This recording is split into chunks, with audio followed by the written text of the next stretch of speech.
Welcome back to Unfiltered. So it took nearly 7 weeks to hunt down and arrest the suspected killer of the 4 University of Idaho students. Now, thanks to new court documents, we have a timeline for the killings and a trove of DNA evidence linking the accused killer to the crime scene. Police say after the murders, the accused drove across the country to his parents' Pennsylvania home, where they arrested him. And they found more evidence when going through the family's trash, which you can do, by the way. It's abandoned property.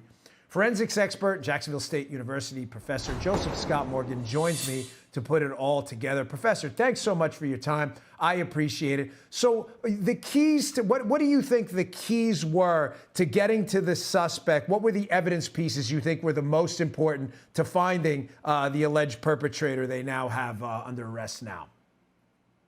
Well, thanks for having me first off, Dan, but it goes to connectivity at from a biological evidence sense. And you mentioned the DNA, and I got to tell you, I've seen a lot of these affidavits over the years covering cases, and certainly when I was working in the field, I don't know that I've seen one that gave us so much information. That's what was so compelling about it when I began to discuss it with a lot of my colleagues and this sort of thing, because there was so much more than we expected. They started talking about that there was DNA connectivity to this guy relative to the scene.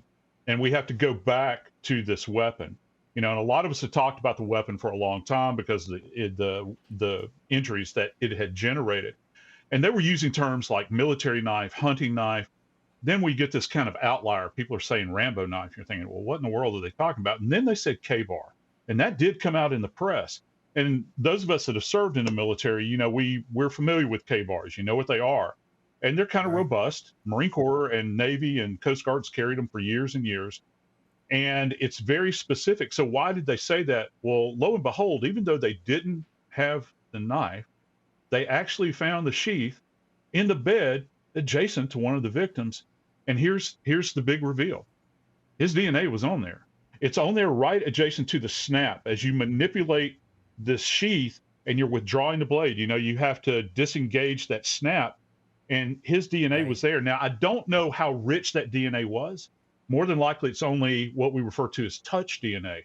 But you go there, it's pretty compelling. And then they go to mom and dad's trash back in Pennsylvania.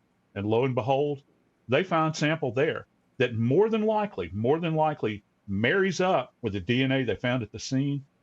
These numbers are absolutely astronomical, Dan. Astronomical. Wow. When you think about this from what the defense has to conquer in this case in order to defend this guy. Yeah. Professor, I saw you earlier on the network. I thought you were spectacular, and you certainly didn't disappoint tonight. So thanks a lot for your expertise, your time. We really appreciate it. You bet. Hey, Sean Hannity here. Hey, click here to subscribe to Fox News YouTube page and catch our hottest interviews and most compelling analysis. You will not get it anywhere else.